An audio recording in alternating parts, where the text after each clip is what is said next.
For Higgins. Thank you, Mr Speaker. My question is to the Minister representing the Minister for Employment, Skills, Small and Family Business.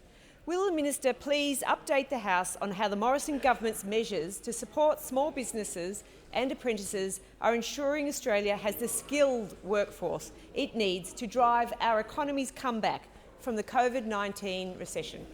The Minister for Industry, Science and Technology. Well, thank you, Mr Speaker, and I thank the member for her question. And like me, she is very proud to be part of this government because we have put vocational education and training front and centre of our economic agenda. Now, Mr Speaker, I would just like to say that I have only just concluded 2 sentences before the member for Sydney has started interjecting.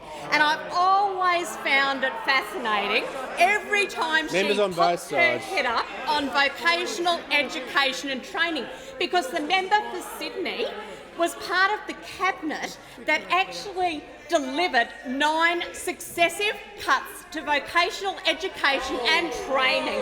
9 successive cuts, $1.2 billion. The member for Sydney was part of the cabinet that actually delivered that. But let me tell you, Mr Speaker, this government is going to remedy all of the damage that the Labor government did to vocational education and training in this country. We are delivering because we understand how important vocational education and training and the skills that is able to deliver to this country is. Thank you, Mr Speaker. Member for Bruce. Thank you, Mr Speaker. Now, we have demonstrated our support for apprentices and trainees, particularly through the COVID pandemic.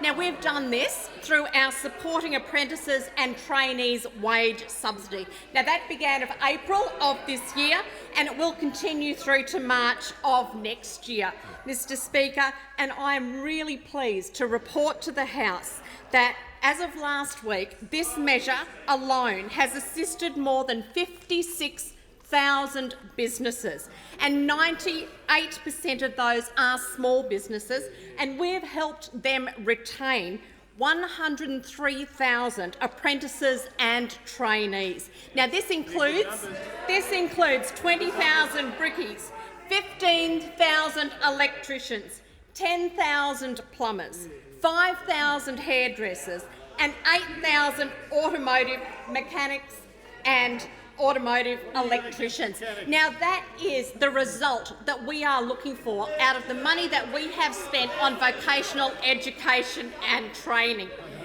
We have and we will continue to support the vocational education and training sector because we know how important it is to delivering the skills that we need as a nation as we come through this COVID pandemic.